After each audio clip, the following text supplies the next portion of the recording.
No olviden, pasen a la práctica, por favor.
Buenos días, chicos. Hola, cielo, ¿cómo estás? Ahora sí, comencemos. Ya han pasado la práctica, así que vamos a hacer la clase de hoy con una pequeña diferencia. Esta vez voy a iniciar con teoría. Disculpen la bulla, pero se me ha ocurrido construir el proceso en mi casa. Voy a comenzar con teoría porque vamos a hacer, nos piden hacer 5 civilizaciones, de las cuales 2 sí hemos hecho. ¿Ya? Hola, Rocío, ¿qué tal? Que es Egipto y Mesopotamia, pero 3 no hemos hecho. ¿Ya? Porque no estaban dentro de los temarios, que eran hebreos, fenicios y persas. Entonces, vamos a hacer un poco de teoría acerca de esas civilizaciones, teoría que ya está colgada el día de ayer en su plataforma, obviamente, y vamos a luego pasar a resolver las preguntas, ¿está bien? Entonces, vamos a hacer un poco de clase en el sentido de explicar algunos temas y luego pasamos a hacer las preguntas, ¿ya? Así que comencemos. Segundo, acá estamos.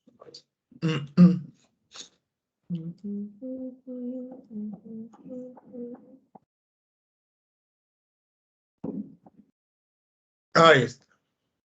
Arrancamos con Fenicia. ¿Está bien? Arrancamos con Fenicia, que como puedes ver ahí, su ruta de comercio principal fue el mar Mediterráneo. ¿Qué es Fenicia? Fenicia es una civilización que se ubicó en Asia Menor, específicamente en el actual país del Líbano. Ahí se ubicó, ¿ya? Los fenicios, al no poseer valles muy prósperos, ellos van a dedicarse a aprovechar los puertos casi naturales que les proveía la ubicación y comenzaron a realizar comercio marítimo. No fueron los primeros en realizar el comercio marítimo en la antigüedad, porque los primeros fueron los cretenses, ya lo que vimos en la clase sobre Grecia, pero ellos serán los mejores, o sea, los fenicios van a ser los mejores. Su comercio marítimo, vamos a ver la famosa talasocracia, ¿ya? ¿Qué es la talasocracia? Cuando la economía se basa en el comercio marítimo, eso no lo olviden. En su desarrollo histórico, los fenicios, vamos a ver tres ciudades que se van alternando en el tiempo. Primero, Biblos. La ciudad de Biblos es famosa porque ellos vendían papiro. El papiro es una palmera. El papiro es una palmera que de la corteza se van sacando como hebras, como si fueran, no son hilos, son como hebras, y se van como tejían. En realidad, si tú vieras el papiro, del cual tanto hablamos en Egipto, pareciera más que nada una cuestión de yute, así, una puesta sobre otra, porque el papel tal cual tú y yo lo tenemos, eso es chino. Eso no es de los egipcios. El papiro es más una cosa tejida. Pero bueno, como el papiro proviene de Biblos, Biblos le proveía esa palmera a los egipcios, y los egipcios utilizaron el papiro en su escritura hierática, ya que el papiro era un soporte material sobre el cual escribían para cuestiones administrativas, ya por eso que es hierático. Recuerden que Egipto tiene 3 escrituras: la jerolífica, la hierática y la demótica, en ese orden del más complejo al más simple, y también del más antiguo al más moderno. Y tanto la jerolífica como la demótica eran escritas en piedra, mientras que la hierática era la que estaba escrita en papiro. Entonces, vuelvo a este punto. Como son la gente de Biblos la que le proveía papiro a los egipcios, la palabra Biblos se convierte en sinónimo de escritura, ¿ya? Se convierte en sinónimo de escritura. Y es por eso que la palabra biblos va a ser el prefijo de biblioteca, va a ser bibliografía. El libro sagrado cristiano, la Biblia, viene de biblos. ¿no? Biblia, biblión, conjunto de libros, o libraco, libro grande. Luego Biblos caerá y será el momento de Sidón, una ciudad que está un poco más al sur. Sidón va a tener un desarrollo comercial que casi abarca todo el mar Mediterráneo. Tanto es así que cuando los romanos fundan Roma, bueno, cuando Rómulo funda Roma en el siglo VIII, en la parte sur de Italia habían fenicios. Aparte de griegos, en la parte sur de Italia habían fenicios. Entonces, los fenicios se han desarrollado por toda esa zona, colocaban ciudades a las cuales la llamaremos colonias. Una de las ciudades o colonias más famosas es Cartago, que la funda la siguiente ciudad, Tiro. Sidón desaparece por la invasión de los pueblos del mar. Tiro es una isla, o era una isla, ¿no? Bueno, la ciudad, porque la isla todavía existe. Tiro, como tú ves ahí, es famosa por ayudarle al rey Salomón en la construcción del templo que ya no existe, templo que fue destruido, que solamente queda un muro protector de la parte exterior, obviamente, que es el famoso muro de los lamentos, que hasta el día de hoy los judíos lo tienen como un lugar de peregrinación y de oración. Como te decía, Tiro es la ciudad encargada de fundar Cartago, una de sus colonias en África, Cartago que en África, en lo que hoy es Túnez, y Tiro tiene la mala suerte de cruzarse en el camino de Alejandro III de Macedonia, o más conocido como Alejandro el Magno, ¿no? Él es el que va a terminar conquistando la ciudad de Tiro, y ahí llega a su fin como periodo autónomo los fenicios. Sus grandes aportes, el aporte principal de los fenicios a la humanidad fue el alfabeto fonético, el que tenemos nosotros, las consonantes, porque las vocales son griegas, ¿ya? Ese es su aporte más importante. Otro aporte, la letra de cambio. Otro aporte es el vidrio transparente, ya que el vidrio nace en Egipto, pero es un vidrio oscuro, es un vidrio opaco. El transparente lo hacen los fenicios. Otro aporte es el tinte color púrpura. Hoy día los tintes, hoy día el teñido de la ropa o de las prendas o de las telas en general tiene mucho sintético, ¿ya? Entonces, antes los colores de las ropas, de las vestimentas, de las telas, venían de colores naturales, o sea que tú los sacabas de las plantas o los sacabas de algunos otros lugares. En el caso del color púrpura, salía de un molusco. Tenías que tener muchos moluscos para sacar un poco de ese tinte. ¿Qué tiene que ver con esto? Esto hizo que ese tinte sea muy caro. Por lo tanto, en la antigüedad, solamente la realeza o los hombres con mucho poder usaban el púrpura. Mucho poder. Los emperadores romanos, los grandes generales, ¿no? El Papa en su momento. Entonces ellos, el color púrpura, tener un poquito de púrpura en tu ropa, olvídate. Toda tu túnica blanca con tus mangas bordeadas de púrpura, era tu iPhone 10 en esa época. Era lo máximo. Vamos con los hebreos, ¿ya? Los hebreos, que es tal vez de las ciudades, de las culturas antiguas, las que más se conoce, o lo que es más interesante, la que más se cree conocer, ¿ya? La que más se cree conocer y es la que está más plagada de errores. Porque en todas las civilizaciones antiguas, los hebreos son las que nos cuentan en muchas ocasiones desde pequeños, ¿ya? Pero nos cuentan mal, ¿está bien? O sea, nos cuentan no del punto de vista histórico, obviamente, ¿no? Entonces, es la que más conocemos, la que está más plagada de errores o de malas interpretaciones, y es la que más defensas hace que levantemos. Ese es lo otro, ¿ah? Por eso que explicar sobre los hebreos es un poco complicado. ¿Por qué? Porque una vez que dices hebreos, ¿ya? Una vez que tú entras y dices hebreos, ¿ya? Y acá está su ubicación, también en Asia Menor. Una vez que tú dices hebreo y dices, vamos a hablar, Abraham, automáticamente se levantan las defensas. No, automática. Este es peor que cuando peleas con tu ex y tu ex te dice, sí, pero tú también levantaste defensas, acá también, ¿ah? Acá también, porque automáticamente algo en ti te dice, te vas a meter con mi Dios, que no te metas con Diosito, que te habrás creído, profesor de historia, seguro ateo, trae mi Biblia, ahorita mismo vamos a solucionar esto. Entonces, automáticamente se levantan defensas. Y cuando se levantan defensas, eso está complicado.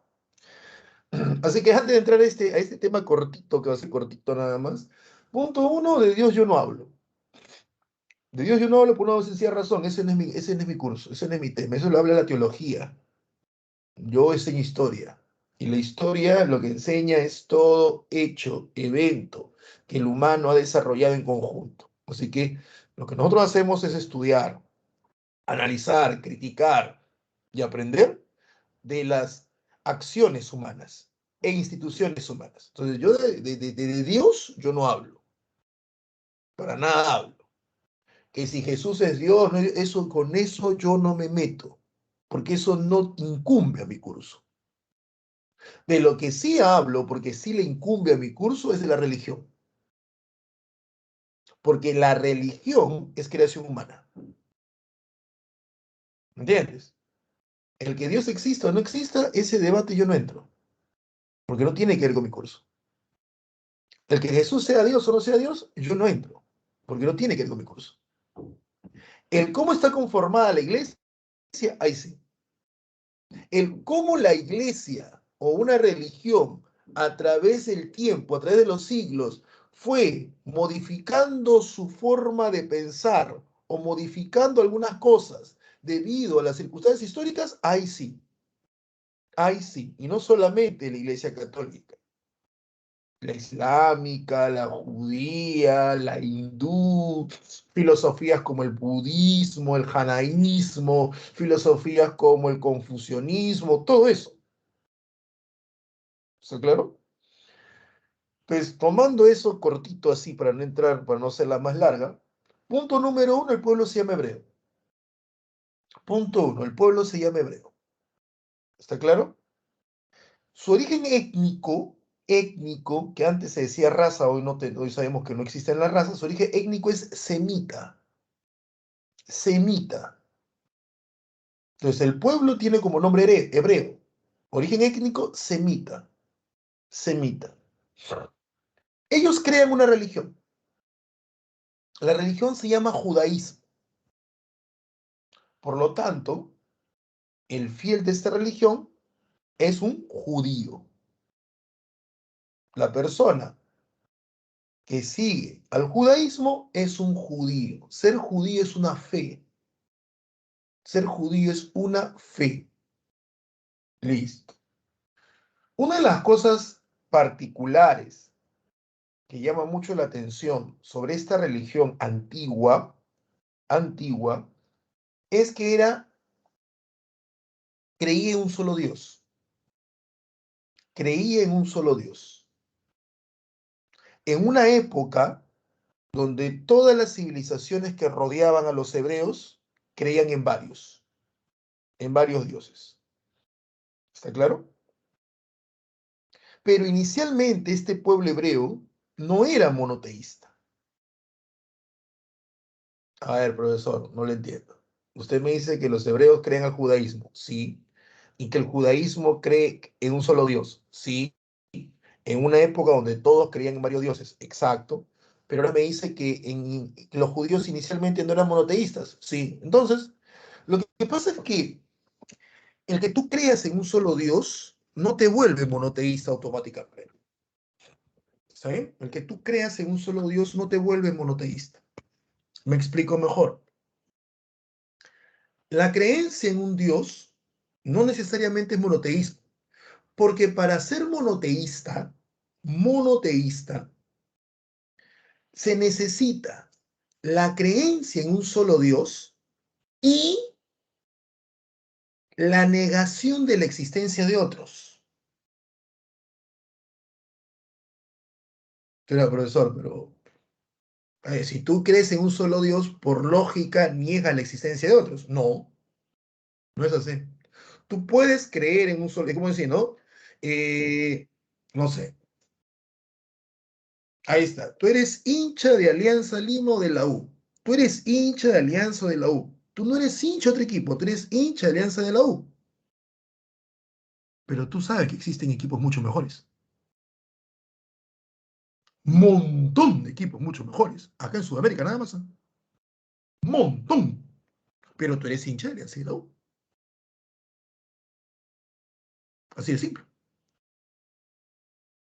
Monoteísta en este ejemplo tan tosco y burdo sería, yo soy hincha de Alianza de la U y para mí Alianza es el mejor equipo del mundo. ¿Qué Real Madrid, qué Barcelona, qué Inter, qué Manchester? No, Alianza es lo mejor. Y lo mejor y lo mejor. No existe más equipos. Solo Alianza.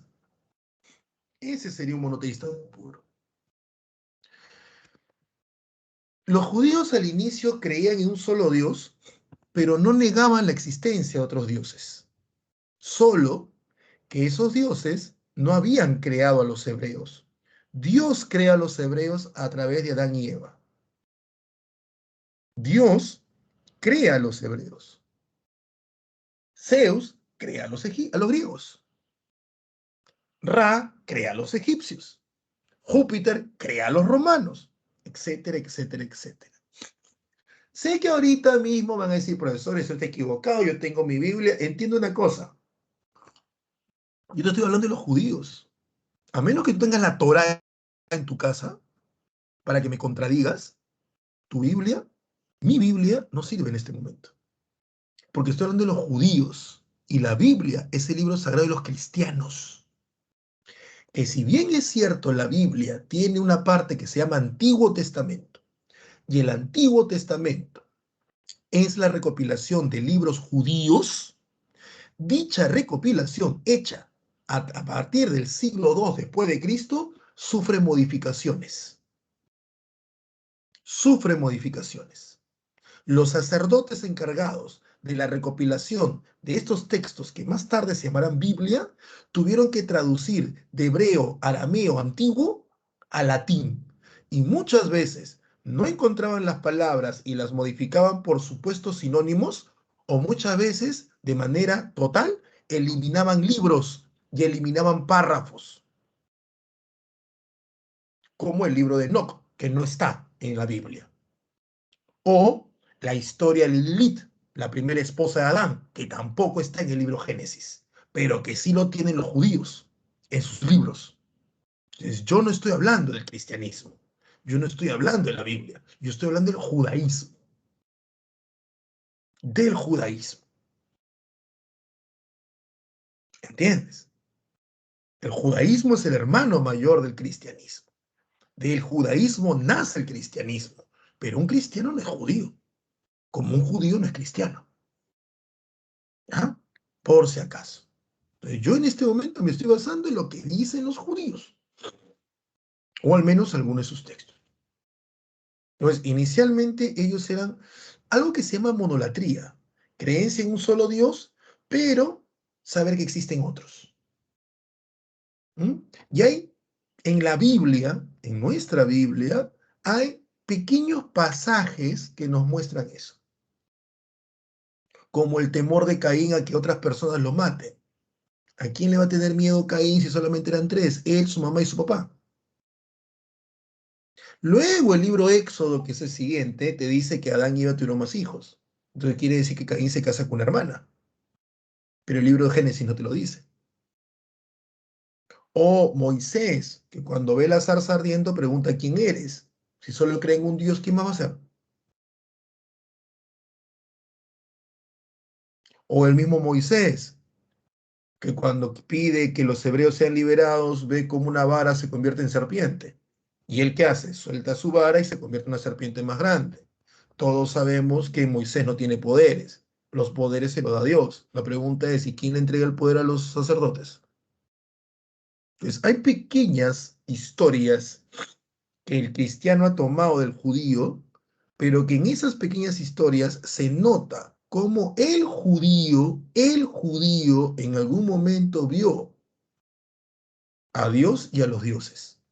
Luego se vuelve monoteísta puro y el cristiano, ni qué decirlo, pues el cristiano desde sus orígenes, desde Jesús, niega la existencia de otros dioses, pero el judío no, en su momento histórico. El primer periodo son los patriarcas. El patriarca más importante, no el primero, pero sí el más importante es Abraham para nosotros. Porque Abraham es el que inicia la tierra prometida, es el padre del pueblo de Dios. De Abraham nacen dos pueblos, ¿ah? De Abraham nacen los hebreos, que son los descendientes de su hijo Isaac, al que casi mata, su segundo hijo, pero su hijo legítimo, porque es el que lo tiene con su esposa Sara. Y nacen los árabes, que más tarde fundarán el Islam, que es el tercer hermano, porque el judaísmo es primero, el cristianismo es segundo y el Islam es tercero, ¿no? Abraham también será el padre de los árabes, porque los árabes nacen de Ismael, que Ismael es el primer hijo de Abraham, el cual Abraham tuvo con una esclava o sirvienta, ¿no? Luego viene Jacob o Israel, que vendría a ser el nieto de Abraham, ¿ya? Jacob es el que nace cogido del talón de Esaú. Jacob es el que le quita el trono a el patriarcado a Esaú cuando engaña al papá Isaac con- poniéndose la piel de oveja y todo lo demás. Jacob es el padre de las 12 tribus. Jacob tuvo muchos hijos y muchas hijas. Ten en cuenta que Jacob también tuvo 4 mujeres, ¿no? Tuvo 2 esposas, ¿ya? Ya que él está enamorado de una prima.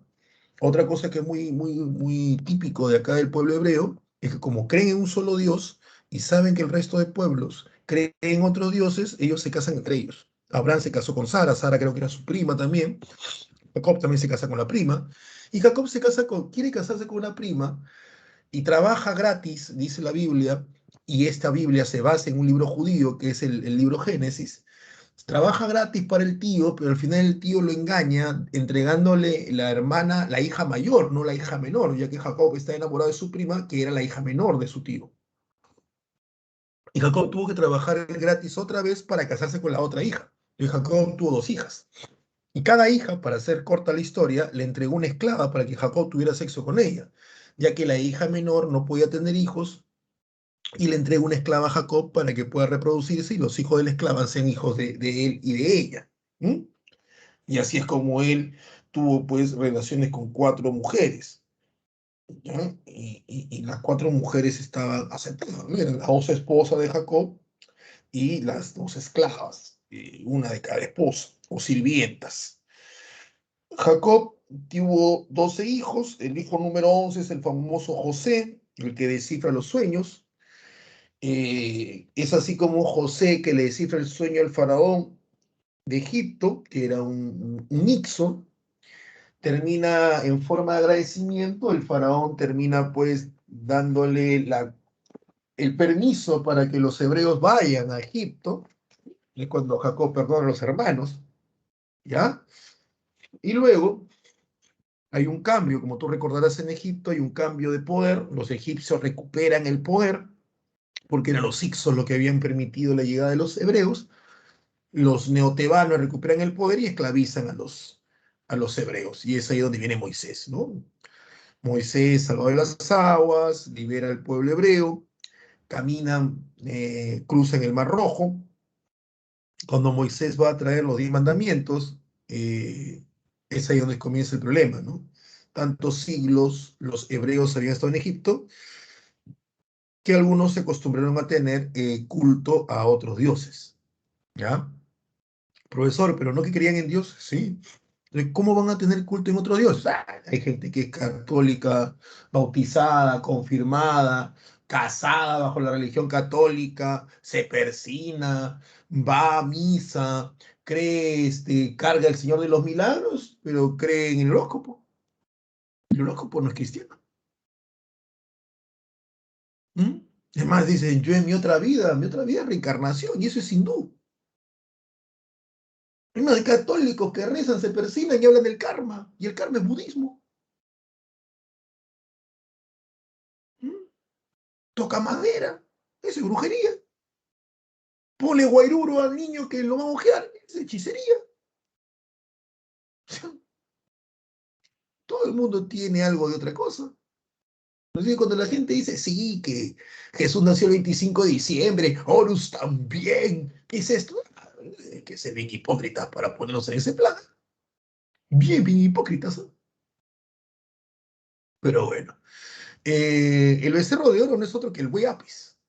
el buey de la fertilidad, el dios de la fertilidad egipcia. Moisés se molesta, rompe los 10 mandamientos, hay una matanza entre las 12 tribus, 11 tribus son masacradas, 11 miembros de las 11 tribus son masacradas, no todos, y es ahí donde Dios los castiga, ¿no? Les dice que caminarán todos en el desierto hasta que el último de los que salió de Egipto muera y solamente entren a las tierras de Abraham, o sea, retornen a Canaán, los que han nacido en el desierto bajo las leyes, o sea, bajo los 10 mandamientos. Por eso la importancia de los 10 mandamientos. Luego tenemos a los jueces, que es cuando Moisés muere, Josué los lleva a Canaán nuevamente, y es ahí donde se topan pues que Canaán no ha estado deshabitado, ¿no? Canaán ha estado poblado por los famosos filisteos, y comienza el enfrentamiento entre hebreos y filisteos, ¿ya? Uno de los jueces más famosos es Sansón, es uno de los jueces más famosos. Si ustedes leen el Antiguo Testamento, ahí se van a dar cuenta de algo muy interesante que es propio de la época, ¿no? Que los hebreos que crean la religión judía, los hebreos ven a Dios como un Dios castigador, como un Dios rígido, algo que Cristo cambia. Cristo para los cristianos pone a Dios como un Dios más de amor y paz, ¿ya? En cambio los judíos no mucho. Los judíos tienen esa relación que es propia de la época de tenerle mucho temor a Dios, mucho, mucho temor a Dios, demasiado temor a Dios, ¿no? Porque Dios te va a castigar demasiado fuerte. Es por ello que los judíos no le dan mucho protagonismo a Satanás o a Lucifer, no le dan mucho protagonismo. Sin ir muy lejos, en la religión judía el infierno no tiene mucha importancia. En cambio, en la cristiana sí. Entonces, en la cristiana sí la cosa es distinta, ¿no? La relación mal, demonio, bien, Dios es mucho más claro, cosa que no es muy clara en el judaísmo. O sea, obviamente que hay bien y mal, pero el encargado de castigarte directamente es Dios. No, mira Sansón, mira Lot, mira Job. En cambio, en el cristianismo la cosa es distinta. Luego Samuel decide unirlos, y acá tenemos a los reyes, ¿no? Ahí está Saúl, el primer rey. Ahí tenemos la historia de Goliat. David, el pastor que mata a Goliat y que luego se vuelve rey, que derrotó a los filisteos, conquistó Jerusalén, escribió los salmos, se enamora de una mujer casada y ahí comienza su declive, tiene problemas con sus propios hijos también, ¿no? Al final él se enfrenta a su segundo hijo porque este mata al primero, es todo un drama, pero olvídate. Mira, la Biblia es alucinante, ¿eh? En realidad es muy bonita la Biblia, ¿eh? Y no es broma, no estoy siendo irónico, con algo que es sagrado para muchos no soy irónico, pero es muy bonita y tiene unas historias muy, muy interesantes, ¿eh? Luego viene Salomón, que es el tercer hijo de David, ¿no? Porque el primero es muerto, es asesinado por el segundo hijo, y el segundo hijo, el de cabellos hermosos, creo que no me acuerdo el nombre ahorita de él, por ahí tal vez alguien sí se acuerda de él. Él pierde la guerra con su padre y escapando, según la Biblia, se queda enredado con un árbol, con los cabellos. Porque por su propia cabellera, que era hermosa, por la cual él le ha reconocido, él se queda enredado con unas ramas con su cabello y le dan alcance y lo matan, ¿no? Entonces Salomón, el rey más sabio, famoso por su sabiduría, como dice ahí, él construye el templo, no se olviden que lo construye gracias al apoyo de los fenicios. Él escribe el Cantar de los Cantares. Según la historia, tiene más de 1000 hijos, ¿ah? Este tipo se reprodujo, pero como loco, ¿ya? Y uno de sus hijos es Roboam. Roboam tiene problemas. Un sirviente de Salomón, que se llamó Jeroboam, termina dividiendo el reino hebreo, y este se divide en el reino de Judea, con su capital Jerusalén, y en el reino de Israel, con su capital Samaria. Ambos reinos luego serían conquistados por los mesopotámicos, el de Israel por los acadios y el de Judea por los neobabilónicos. Y ahí termina el periodo de autonomía de los hebreos, ya que después de estar sometidos por los babilónicos en el segundo cautiverio babilónico, perdón, en el primer cautiverio babilónico, el de Nabucodonosor II, el que construye los jardines colgantes, luego vienen los persas y los persas los conquistan, aunque la conquista es mucho más suave. Luego vienen los griegos de Alejandro Magno y Alejandro los conquista. Luego se quedan ellos conquistados o sometidos bajo el poder de un rey griego. Y luego vienen los romanos, ¿no? Y en ese periodo que vienen los romanos es cuando nace Cristo. Y por último, los persas. Los persas. El imperio persa, también asiático, se ubicó en lo que hoy es el actual país de Irán. Irán.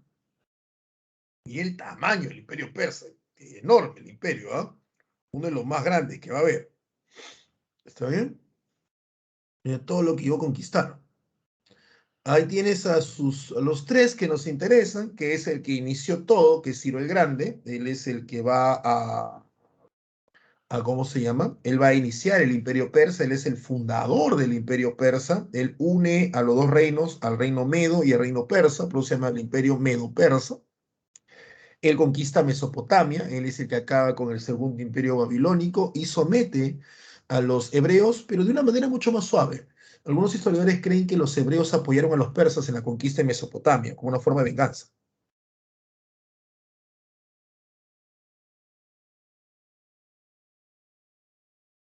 ¿Ya? Luego viene Darío, Darío I, que es el organizador del imperio persa. Él es el tercer emperador. Después de Ciro viene Cambises y luego viene Darío. No son familia. Él organiza el imperio persa, él lo lleva a lo más grande, también se le conoce como Darío el Grande, solo que para no confundirlo con Ciro, no le ponen a él, pero sí fue conocido como Darío el Grande. Y él es el que inicia la primera guerra médica, en el que pierde la batalla de Maratón. Él es Darío I, y mucho tiempo después, muchos reyes después, viene Darío III, pues el que va a ser derrotado por el famoso Alejandro Magno que acaba con el imperio persa, ¿no? Es así. Los aportes de este imperio, la organización imperial, que luego lo toma Alejandro y que luego tanto aprenden los romanos de esta forma de organización, y la idea de dualismo, la idea de que existe no un Dios al cual temer. Eso es muy propio de los antiguos, de los egipcios, de los mesopotámicos, de los indios, de los chinos, es muy propio hasta de los hebreos al inicio, ¿ah? De que hay que temer, temer, temer, temer, esa relación de temor, temor, temor, temor, temor. No, los persas dicen, no, hay un Dios que es todo amor, que es todo bien, y hay un Dios que es todo mal. ¿Entiendes? Aunque te parezca mentira, esto que te acabo de explicar nos ha marcado mucho, ¿ah? Nos ha marcado mucho hasta ahora, hasta ahora, hasta ahora. Porque eso después se traslada a los humanos, se traslada a la sociedad. Y es por eso que hay muchas personas que creen que, a ver, te lo digo yo en el plan de, yo soy papá, yo tengo una niñita de 5 añitos, ¿ya? Ha cumplido años la semana pasada. Y muchos piensan que ser papá o ser mamá pasa porque el hijo le tenga miedo. Uy, ya viene tu papá, uy, ahora le digo tu papá, uy, yo no sé, uy, no, no pasa por eso. Tampoco pasa por ser el pata de los hijos, sino pasa por respeto. Y el respeto uno se lo gana, ¿entiendes? Y eso te lo pueden decir no porque yo, uy, me creo el papá del año, no, para nada. Eso está en los libros, está en los textos. Para eso uno lee. No para una clase, no para un examen, para vivir, ¿entiendes? Lo que pasa es que cuando uno le quiere imponerse y darle temor, pareciera un dios. Piénsalo. Uy, ahí viene tu papá. Uy, yo le digo a tu papá. Uy, no sé. Uy, tu papá se molesta. Miedo, miedo, miedo, miedo, miedo. Y los dioses antiguos, ¿cómo eran? Eran terroríficos. Y los dioses antiguos ponían leyes. En mi casa estas son las reglas. Y en la antigüedad tú no podías reclamarle a un dios. No como ahora que tú le reclamas a Dios. No, en la antigüedad no se podía. Y acá, y te das cuenta, hay padres que tú no puedes reclamarle. No puedes reclamarle. Pero papá, tú también, cállate, soy tu padre. Malcriado, ¿no? Malcriada. Ah, por eso no basta. Para que venga el hijo y le responda. ¿Cómo es eso? O sea, tú eres el hijo, tú eres mi propiedad, tú eres menos que yo. Tú no me puedes responder, tú no me puedes cuestionar, tú no me puedes criticar, aun cuando tu cuestionamiento y crítica sea razonable. No lo puedes hacer, porque eres mi hijo. Otra cosa es cuando haces majadería, maña o cuando haces malcriadez. Y es otra cosa muy distinta. Ahí tú ves la relación padre-hijo, pero que viene de algo que tiene como 5.000 años con la antigüedad en la relación dioses-humanos. ¿Mm? Y la clásica, pues, ¿no? Los dioses pueden hacer lo que quieran, los humanos no, porque hay reglas para los humanos que los dioses no cumplen. Y tú lo ves eso, ¿no? Mira, mira, mira, mira, mira, mira. Cuando tengas tu casa, tú harás lo que tienes la gana. Mientras estés en mi casa, tú sigues mis reglas. Y a mí no me dices si yo lo hago o no lo hago. Yo no puedo dar lisuras, papá, pero tú sí das las lisuras. ¿Por qué? Porque soy tu padre, soy mayor, yo sí puedo, tú no. O sea, lo que te parezca mentira, eso nos ha quedado, ¿ah? Nos ha marcado horrible, horrible, horrible. Y eso viene un círculo vicioso, un círculo vicioso, ¿Mm? Un círculo vicioso. ¿Mm? Entonces está ese tipo de padre, está otro tipo de padre, voy a entrar a sala, ¿no? Antes de entrar a las preguntas. Hay la idea de padres que están que me escuchan y están que me odian, ¿no? Deben estar que me odian. Y dicen, oye, saca ese, por eso queda su clase, mejor que está hablando tonterías, ¿no? Ah, y también están los que son medios tóxicos, ¿no? Los papás medios tóxicos, ¿no? ¿Qué tienes, hijito? Bueno, ¿no? ¿Qué tienes, hijito? No, mamá, lo que pasa es que tengo problemas, lo que sucede, que acá en la casa, claro, pues, claro, dilo, dilo, soy mala madre, soy mala madre. Sí, sí, sí, ya me voy a ir de sus vidas, ya, ya, soy mala madre, soy mal padre, sí, sí, sí, sí, todo es culpa mía. Ah, su madre, no puede decir nada, porque automáticamente, olvídate, novela turca queda chiquita, novela turca, novela hindú, olvídate. Pero hay padres que son así, no he dicho que todos sean así, ¿ah?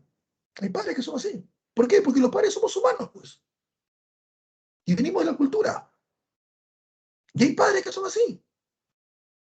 ¿Y de dónde viene esa relación? De una relación muy antigua entre padres y dioses, o entre humanos y dioses, donde al dios tú no le puedes decir nada, porque el dios pone reglas y él no las cumple. Mira los dioses griegos. Tú violabas, tú violabas eras castigado. Pero Zeus se la pasó violando todo el tiempo y él nadie lo castigó. ¿Por qué? Porque la regla es para el humano, no para el dios. Esa relación humano-dioses de hace 6.000 años hasta el día de hoy se sigue reproduciendo en el mundo occidental y el mundo oriental entre padres e hijos en algunas casas. Para eso sirve la historia. ¿Entiendes? Y siempre la idea de temor, temor, temor, témele al Dios, témele al Dios, témele al Dios, témele al papá, témele a la mamá, témele al papá, témele a la mamá. Y es por eso que muchas veces la gente hace cosas por temor a. Entonces, yo te miento porque tengo miedo que reacciones mal. Yo te miento, yo te escondo porque tengo miedo que te molestes. Eso pasa en la antigüedad también. Así que cuando me dicen, profe, saber tanto Dios, ¿de qué sirve? Ay, pues sirve, pues. Claro que sirve. Toda cosa, todo esto sirve. A ver, preguntas hasta aquí, para pasar a las claves. Acá me dice Eileen, me dice, mi padre me está escuchando. Ah, señor, ¿cómo está? Bueno, ya debe estar odiándome. Si es que es así, si tu padre no es así, no. Todos hemos cometido esos errores, todos manejamos el temor, porque nos queda, pues es la cultura, nos queda. Hay que tratar de evitar eso. Preguntas sobre los persas, hebreos y fenicios. Preguntas, por favor, para pasar a las preguntas, porque en las preguntas, si te has dado cuenta, le he puesto más egipcios y mesopotámicos. Más de eso le he puesto, ¿no? Pero estas civilizaciones tenían que venir. Preguntas, por favor, participen. Consultas, dudas, para pasar ya a las, ¿cómo se llama?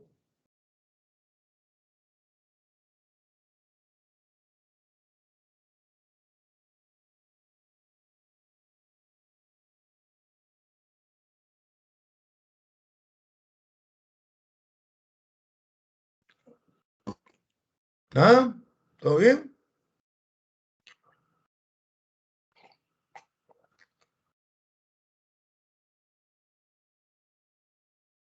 ¿Se ha quedado conmocionado? ¿Están peleando con sus papás? ¿Sus padres están que lo sacan de la academia? ¿Qué pasó? ¿Todo bien? ¿Todo listo? Vamos entonces con las preguntas de Egipto y Mesopotamia y algunas de hebreos, fenicios, persas. ¿Ah? Si te han dado cuenta ustedes también, la práctica vino más de Egipto y Mesopotamia porque hebreos, fenicios, persas son temas que no hemos hecho porque el temario no lo solicitaba, porque también en examen de admisión viene muy poco, ¿ah? Viene muy poco. Pero viene, porque son temas, como te das cuenta, que se relacionan con los otros. Son civilizaciones que se relacionan con las otras civilizaciones. Es muy interesante, muy interesante. Los judíos son muy interesantes. A ver, vamos entonces a continuar con las preguntas.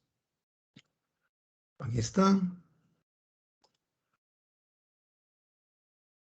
A ver, la civilización más antigua del mundo se desarrolló a partir del cuarto milenio. Esta palabrita, recuerda, significa antes de nuestra era, que es lo mismo que decir antes de Cristo, ¿no? Es lo mismo.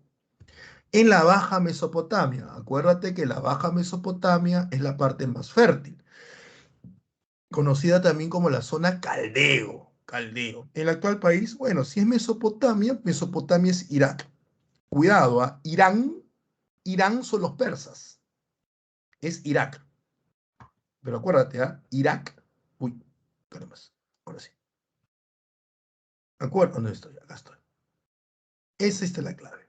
Pero no te olvides, ¿ah? Irán son los persas y Líbano son los fenicios. ¿Eh?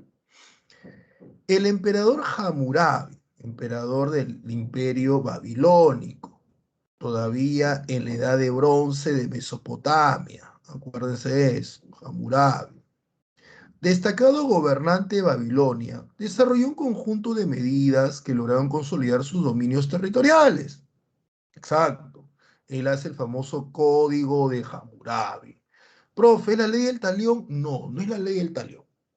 La ley del talión, chicos, es una ley que se encuentra en los hebreos y que está en el Antiguo Testamento de la Biblia.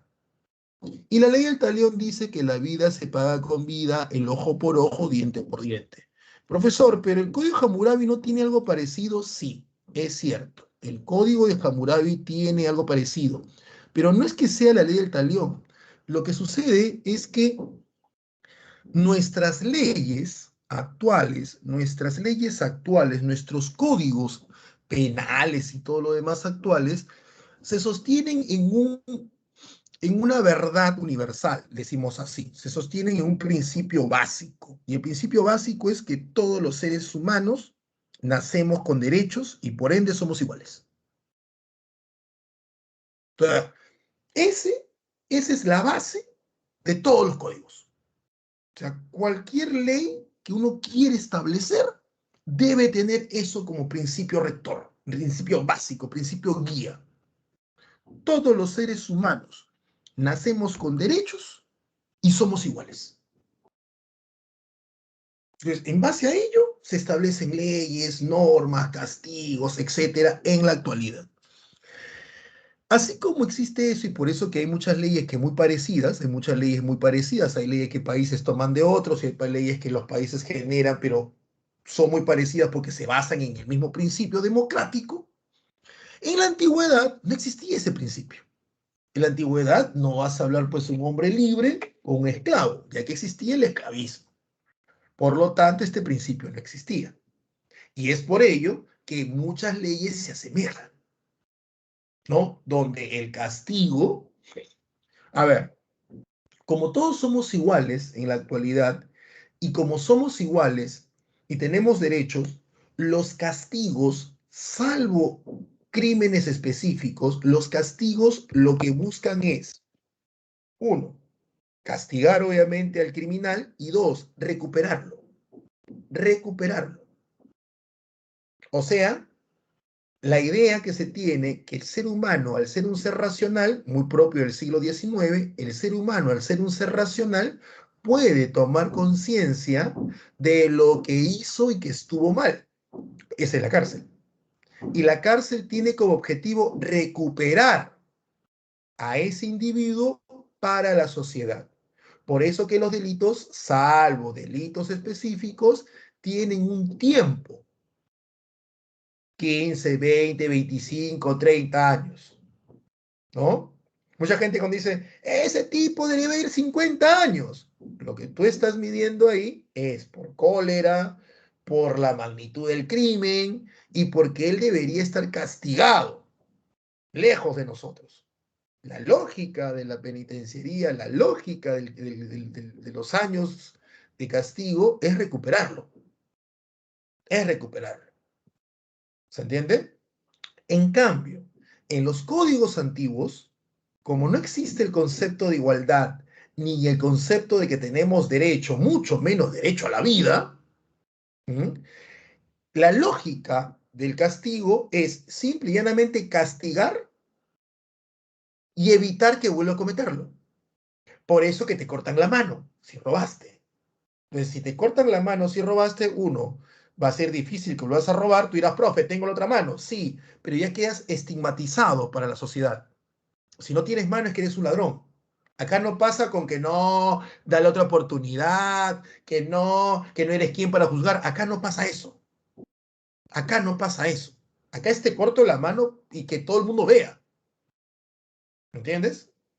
Acá es, te castigo, busco que no vuelvas a cometer ese crimen porque yo no creo de recuperarte, no me voy a tomar la molestia en recuperarte, acá no hay derechos, y te pongo como ejemplo a los demás.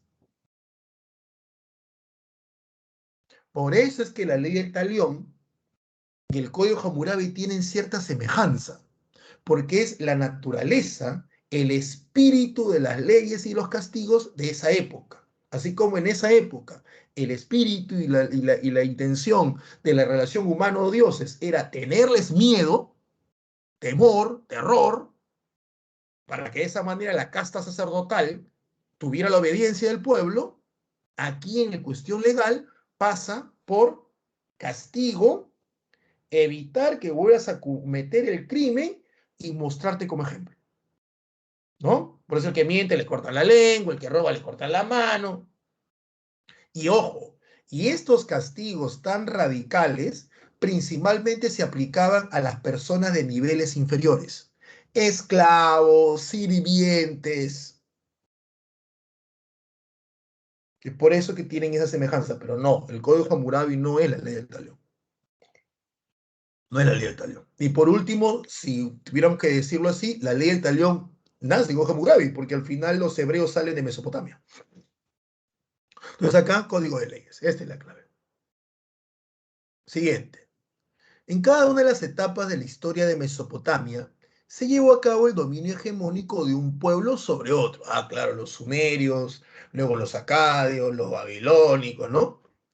Indica una manifestación cultural propia de la civilización mesopotámica siria. Recuerda, están los sumerios primero, luego los acadios, luego los babilónicos, luego los asirios y luego los neobabilónicos.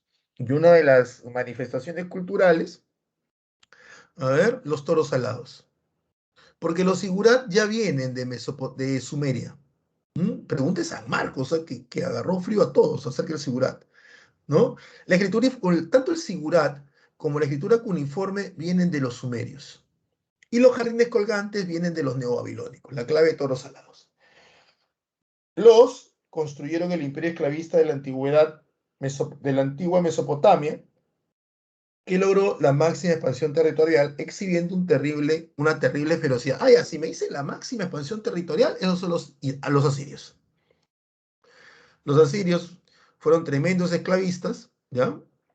Lograron la máxima expansión con su rey Asurbanipal o Sadarnapalo.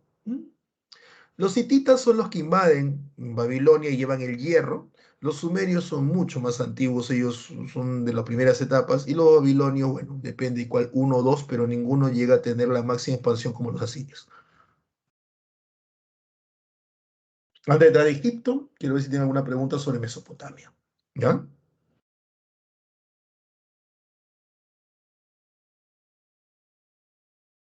A ver. Eileen me dice, las cárceles ahora están formadas para reintegrar a los presos, ¿no?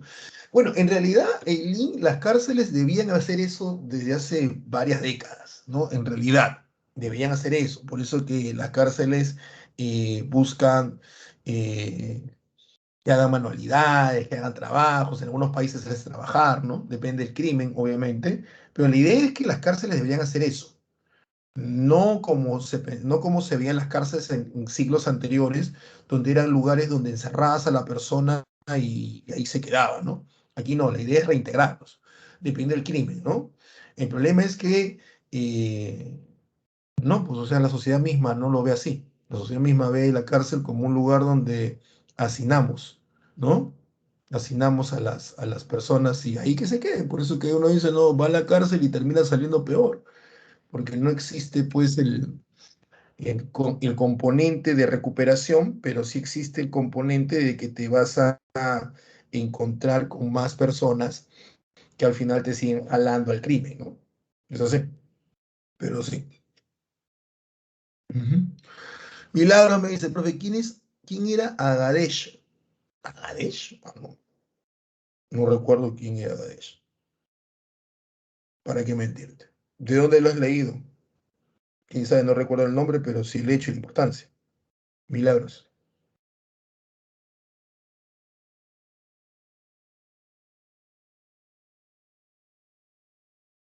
¿Qué has leído? ¿De dónde viene tu duda acerca de Agadesh?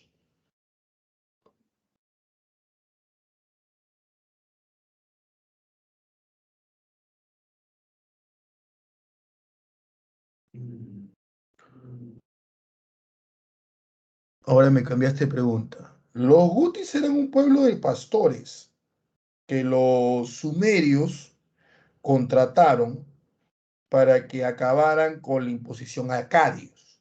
Entonces, los gutis que venían de la parte norte como pueblo de pastores contratados por los sumerios terminan tomando la zona baja de Mesopotamia con este acuerdo que tuvieron con los sumerios, les sacan a los acadios, acaban con los acadios, ¿ya? Pero al final se quedan con la zona de la Baja Mesopotamia. Y luego los sumerios tuvieron que unirse para expulsar a los gutis de la zona, ¿no?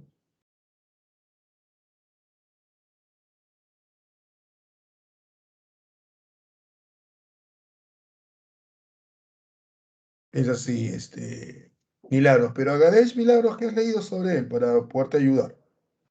De nada, Milagros.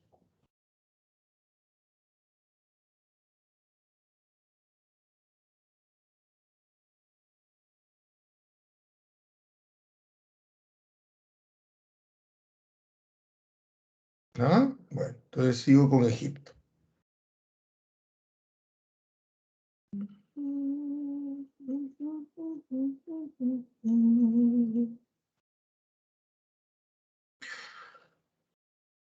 Sobre Mesopotamia, recuerden que es la civilización más antigua, ya para cerrar Mesopotamia. Recuerden que entre sus grandes aportes a nosotros está la astronomía, está también las matemáticas. Ellos son los que hacen la división de la circunferencia en 360 grados, ¿ya? Ellos son los que nos traen la numeración decimal, duodecimal y sexagesimal. Y recuerden que ahí es donde se inicia la agricultura por primera vez, es por eso que estamos hablando que ellos son los que tienen la civilización más antigua, ¿está bien?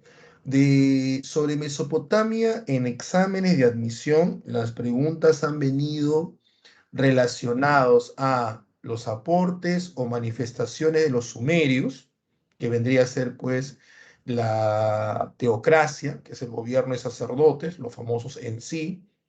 Han preguntado dónde vivían, ellos vivían en los sigurat. Han preguntado cuál era el centro de poder, el centro de poder en los sigurat, porque si los gobernantes son sacerdotes, por lo tanto, donde viven es el centro de poder. Han preguntado un poco sobre la escritura cuneiforme, y han preguntado sobre los aportes, ¿no? En este caso, como le decía, su aporte es la astronomía y las matemáticas. Acuérdense que los sumerios son considerados la cultura matriz o cultura madre, ¿ya? De Mesopotamia. Mesopotamia, no se olviden que es la región, es la zona. Sobre los acadios, vino una pregunta, pero hace 20 años sobre los acadios, donde preguntaban quién fue el primer emperador acadio. o quién fue el primer unificador, que en ese caso fue Sargón I. Y sobre Acadio, la última vez que he encontrado una pregunta ha sido pues en Villarreal, ¿no? Hace unos 15 años atrás. Sobre Babilonia, sí ha venido una pregunta en los últimos 6 años, una pregunta relativamente sencilla, donde la cuestión era, ¿cuál fue la importancia del Código Hammurabi?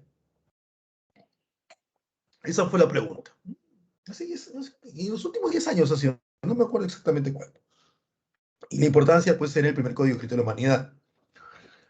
Sobre los asirios, vino una pregunta hace 25 años acerca de su máxima expansión, y en los últimos tiempos, no ha venido sobre asirios. Sobre neobabilónicos se ha venido, o sea que los jardines colgantes de Nabucodonosor, el cautiverio babilónico.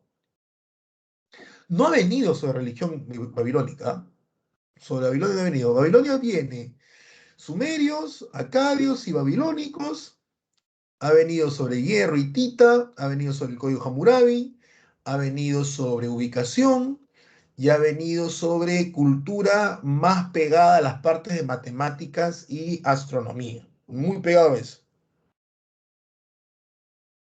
¿Está bien? Muy pegado a eso.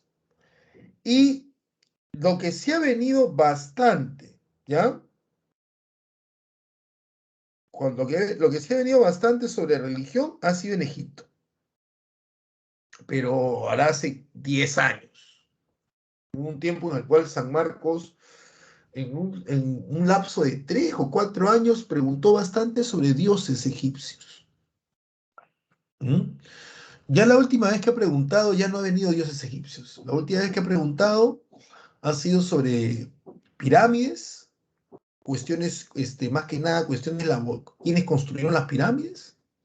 ¿Ya? No, y claro, la importancia de las pirámides, sobre expansión, y creo que la última pregunta, si la memoria no me falla, que ha venido sobre Egipto en examen de admisión, creo, no, que San Marcos ha hecho fue en el simulacro de marzo del 2020, antes que entráramos a la cuarentena. Viene una pregunta sobre Egipto, una pregunta bien complicada, bien complicada, sobre Egipto, pero en simulacro, no en examen de admisión, en simulacro, bien complicada la preguntita, ¿eh?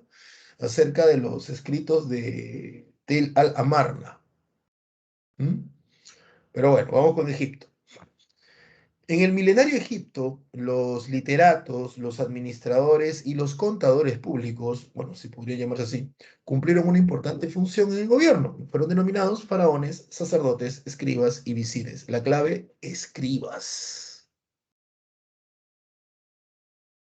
Los visires eran como una especie de primeros ministros. La clave, escribas. Escribas era el conjunto de personas que se encargaban de la administración del antiguo Egipto, el Egipto faraónico.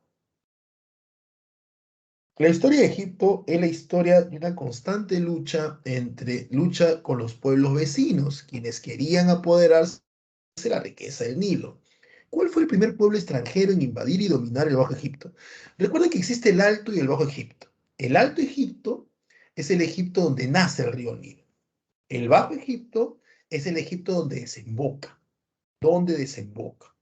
¿Ya? Por lo tanto, la zona más fértil es donde el río muere, que es el mar Mediterráneo, en la parte baja. Esa es la zona más fértil, porque es donde se acumula todo el limo que es arrastrado desde la parte alta. No se olviden que el limo es un fertilizante natural que viene desde las montañas, ¿ya? Desde las montañas. Entonces, el Bajo Egipto es la zona más fértil, el Alto es la zona menos fértil, ¿ya? Y por lo general, las unificaciones de Egipto provenían del Alto, porque son los pueblos de la zona menos fértil los que quieren la fertilidad del Bajo Egipto. Y el primer pueblo extranjero, el primer pueblo foráneo, que logra tomar ese Bajo Egipto fueron los Ixos.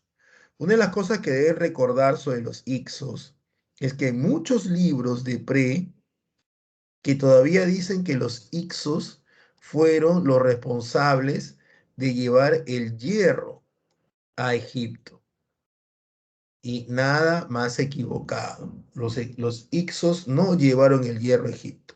Lo que los Hicsos llevaron fue el caballo y el carro de guerra. Eso fue lo que llevaron los Hicsos a Egipto. El caballo y el carro de guerra. No se tiene claro cómo llega el hierro a Egipto. No se tiene claro. Hay dos versiones que se complementan. Una que fue a través del comercio y la otra que fue que ellos comenzaron a utilizar hierro por su cuenta. Pero no es que les pasara lo que vemos en Mesopotamia, donde el hierro a Mesopotamia se los lleva la invasión hitita. Los hititas invaden Mesopotamia, acabando con el imperio babilónico y llevan el hierro. Y en el caso griego, son los dorios los que acaban con el periodo egeo y llevan el hierro. Y en el caso indio, que veremos la próxima semana, son los arios, los que invaden la región de la civilización indo o india y llevan el hierro. Entonces, en el caso de Grecia, en el caso de la India y en el caso de Mesopotamia, su conocimiento del hierro está relacionado a invasiones. En el caso de Egipto, no es así. En el caso de Egipto no es así. En el caso de Egipto no es así. Además, en el caso de Egipto, ustedes recordarán que tuvieron clase conmigo, ¿no? Que Egipto también se cree que es una civilización muy esclavista, debido a las historias que conocemos de Egipto a través de la religión judía y luego a través del cristianismo cuando nos cuentan la historia de Moisés. Pero en realidad los egipcios eran de las civilizaciones antiguas la que menos esclavos tenía.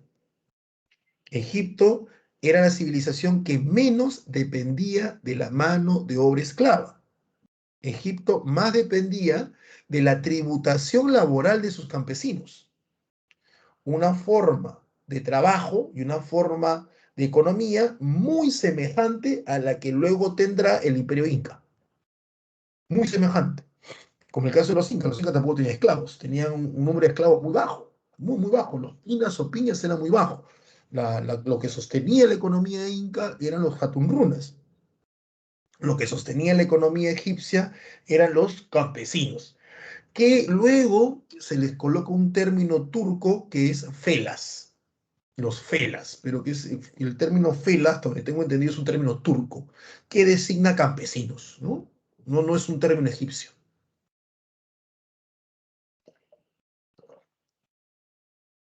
Los egipcios tuvieron constantemente, los egipcios estuvieron, pero estoy que leo mal hoy día, estoy con sueño de constantemente enfrentados con una serie de pueblos que buscaban dominar las riquezas del país de las pirámides. Entre estos pueblos figuran los Hicsos y los hititas, los cuales tienen en común el haber logrado invadir definitivamente Egipto, desarrollado tratados con la tierra de los faraones, puesto fin al Imperio Medio y Nuevo, respectivamente, traído importantes innovaciones militares a Egipto. ¿Lograron invadir definitivamente Egipto? Bueno, los Hicsos sí, los hititas no. Los hititas llegaron a un pacto con los egipcios. Los hititas se enfrentaron a los egipcios en la época de Ramsés, ¿no? Ramsés II, él pelea con los hititas. ¿Desarrolló tratados con la tierra de los faraones? Bueno, sí, se han desarrollado tratados con los faraones. Puesto fin al Imperio Medio y Nuevo. Bueno, los Hicsos sí ponen fin al Imperio Medio, pero los hititas no ponen fin al Imperio Nuevo. Los que ponen fin al Imperio Nuevo son los asirios y Asurbanipal, el de Mesopotamia. Él pone fin al Imperio Nuevo, no los hititas. Traído importantes innovaciones militares a Egipto. En el caso de los Hicsos sí, ¿eh? En el caso de los Hicsos, ellos trajeron pues el caballo, el carro de guerra. Los hititas no tanto, ¿ah? No tanto. Ya para la época, el gran aporte militar de los hititas pudo haber sido el hierro, pero ya para la época de Ramsés ya tenían hierro ya. Entonces, la clave sería la B. Desarrolló un tratado, ¿no? En el caso de los Hicsos, ellos hicieron un tratado por el cual ellos se quedan con la parte norte o el Bajo Egipto, y en el caso de los hititas, se sabe, ¿no?, que ellos firman el primer tratado de paz de la humanidad. El primer tratado de paz de la humanidad. El desarrollo agrícola, el desarrollo agrícola y control de las fuerzas de trabajo comunal permitió a la sociedad egipcia grandes manifestaciones culturales, entre las que destaca el desarrollo de un calendario solar de 365 días, una escritura de tipo jeroglífica, la construcción de pirámides, hipogeos y mastabas, grandes palacios y escritura cuneiforme. ¿Cuál sería la clave? Creo que al ojo, ¿no? Al ojo sale la clave, ¿no? ¿Cuál sería la clave?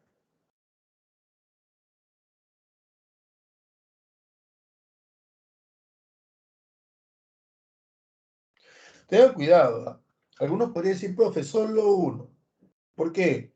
Porque solo el calendario solar llegó hasta nuestros días. La escritura jeroglífica nadie la utiliza, las pirámides, nadie se entierra en pirámides, y obviamente los palacios y la escritura cuneiforme es mesopotámica. Entonces, solo uno. Pero tengan cuidado, no dice aporte, dice manifestaciones. Cuando es aporte, quiere decir que es algo que hasta el día de hoy utilizamos. Entonces, si la pregunta fuera, ¿cuáles los grandes aportes? Aportes, la clave sería solo uno. Solo uno. Pero como la pregunta no dice aportes, sino manifestaciones, o sea, aquellas cosas desarrolladas por una civilización y que las caracteriza, entonces ahí sí la cosa es mucho más grande, mucho más extensa. Y acá sería uno, 2 y 3. Porque la 4 no encaja, ya que la escritura cuneiforme es propia como manifestación de los mesopotámicos, no de los egipcios. Aunque luego los egipcios también lo utilizaron, ¿ah? Pero lo utilizaron para poder comunicarse de manera internacional. Es como hoy día, ¿no? El idioma oficial del Perú es el castellano o el español. Pero si te quieres ir al extranjero, tienes que saber algo de inglés. Entonces, en la época, perdón, sí, algo malo. En la época del Imperio Asirio, cuando ellos expanden y conquistan, fueron tan grandes los mesopotámicos que su idioma y su escritura se convirtió en el idioma y la escritura oficial, es como el inglés. Entonces, si tú querías comunicarte con otras civilizaciones, lo hacías en cuneiforme, ¿no? Se convirtió así en una especie de escritura universal, perdón, diplomática de la época. Entonces, esta es la clave, ¿ya? Esta es la clave. Pregunta 9. Volvemos a Mesopotamia. Quiero saber si tienen alguna pregunta sobre Egipto. Pregunta 9.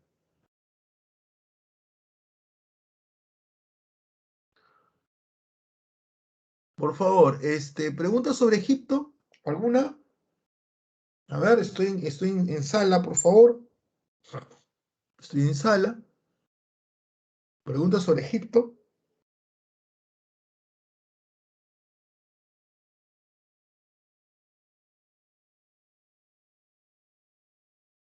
Los nomarcas eran, los nomarcas eran los señores de los gnomos. Los gnomos es como un curacazo. Y los nomarcas como los curacas. Es así.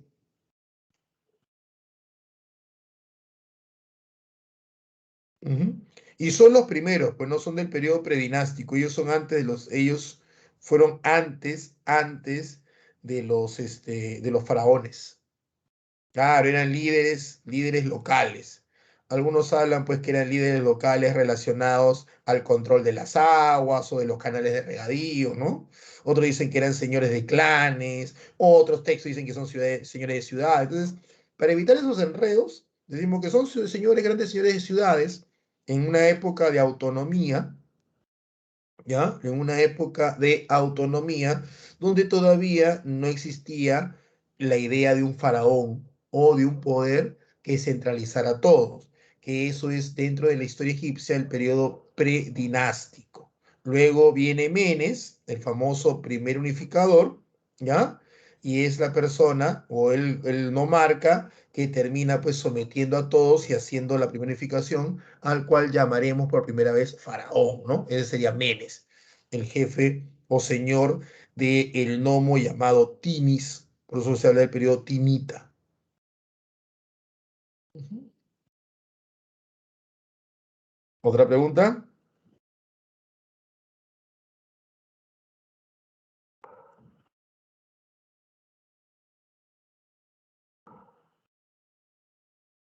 Claro, después de varios siglos de dominio faraónico, primero del periodo tinita y luego de la ciudad de Memphis, ¿ya? Después de varios siglos de ese periodo, este, estos señores vuelven a tener autonomía. Y son ellos los que van a tener ese gobierno en el periodo primer intermedio, ¿no? Y ellos vuelven a tener esa autonomía, que la pierden cuando Mentotep II lo vuelve a unificar y se inicia el segundo imperio o imperio medio o periodo tebano, ¿no? El primer periodo tebano.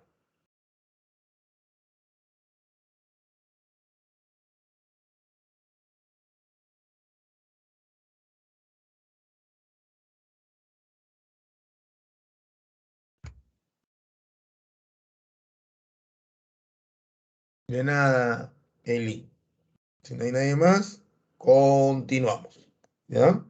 Ya con lo ultimito, que vendría a ser ya los hebreos, fenicios, pero bueno, eso ya lo hemos hablado, ¿no? A ver.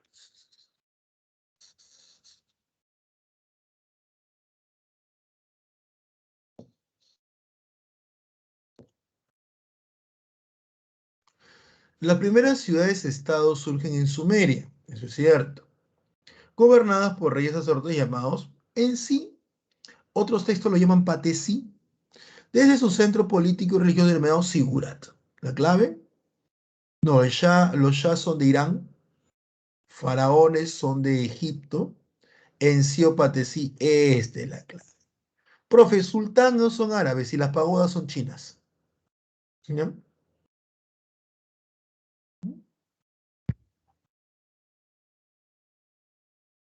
Sultán es árabe y la pagoda es china.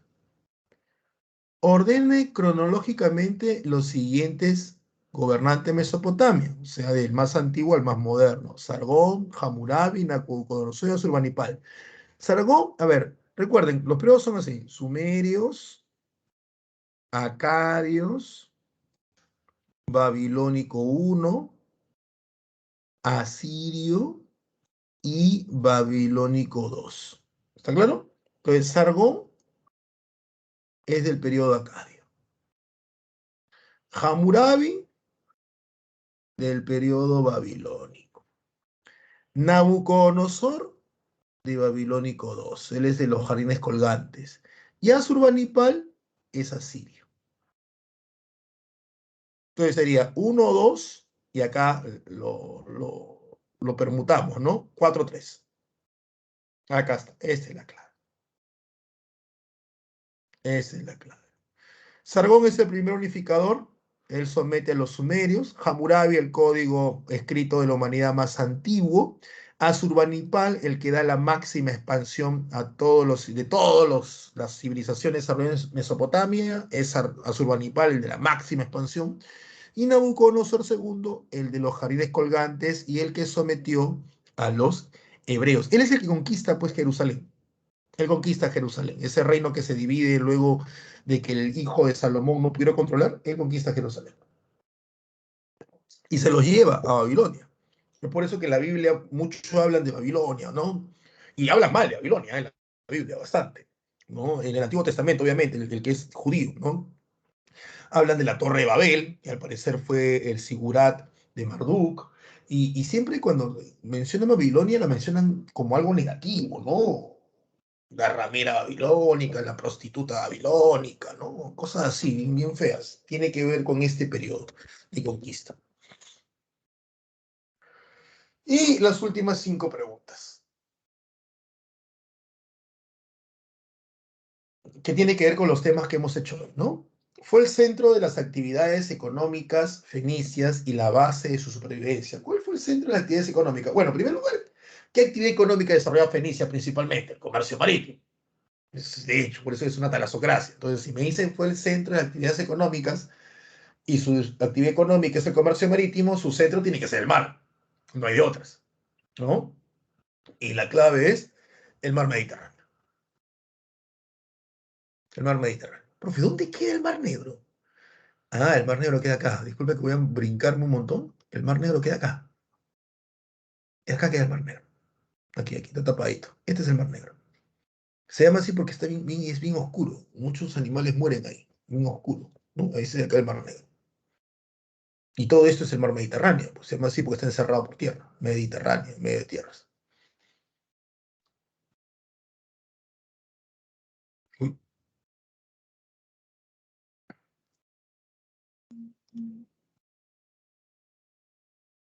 Ah, ahí está. Entonces, la clave, mar Mediterráneo.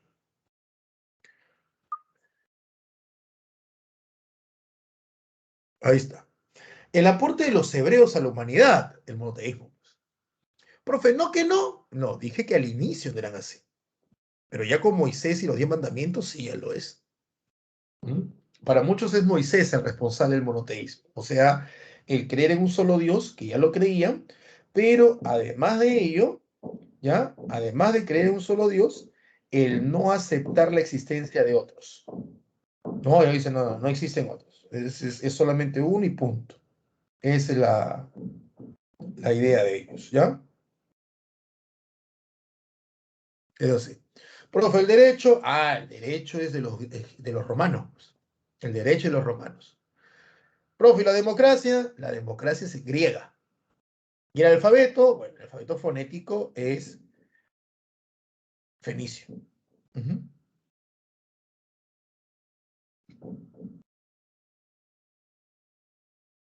No es un patriarca hebreo. A ver, ¿cuándo es un patriarca hebreo aquí?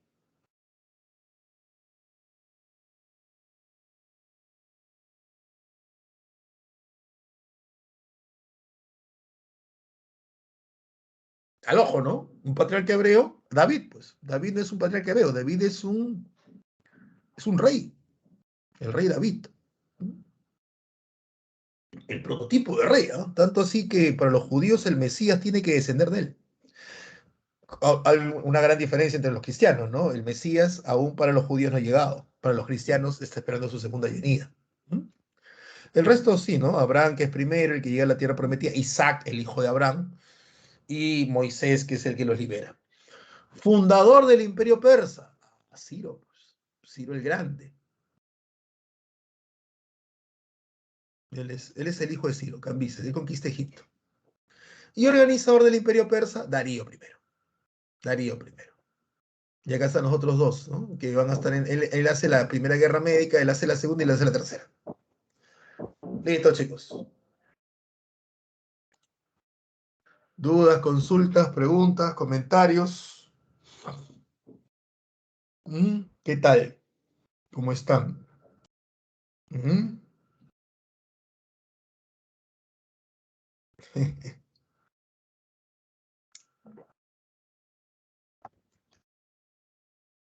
Saben, ¿ah?